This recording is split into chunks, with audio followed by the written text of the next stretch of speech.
Next part guys is crossbar installation. Dito yung isa. Ayan yung isa.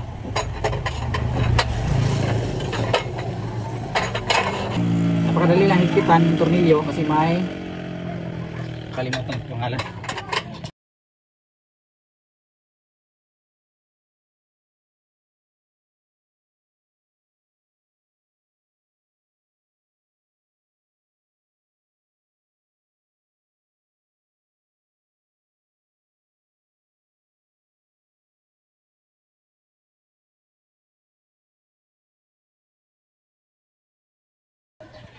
Ayan, malapit na tayo matapos.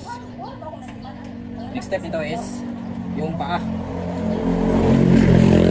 Yung paa niya, ito, sa gutter natin ito ikabit.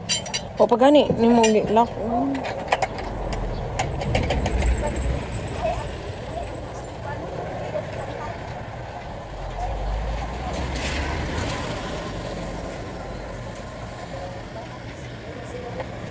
Ayan, next step is sa gutter. Ayan. O, diba?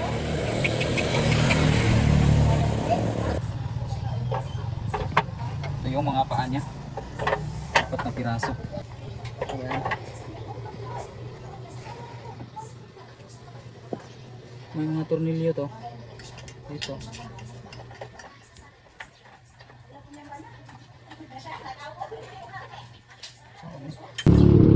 Sa dulo ng crossbar may takip to bawat isa.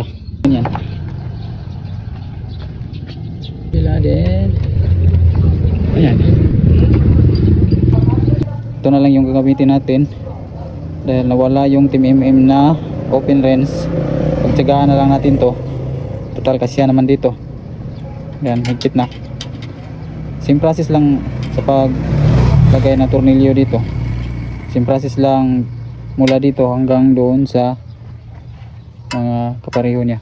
Doon at saka doon. So ayan na ikabit natin yung mga paa. Ayan, doon sa dulo. Ayan. Pwede natin itong i-install sa roof.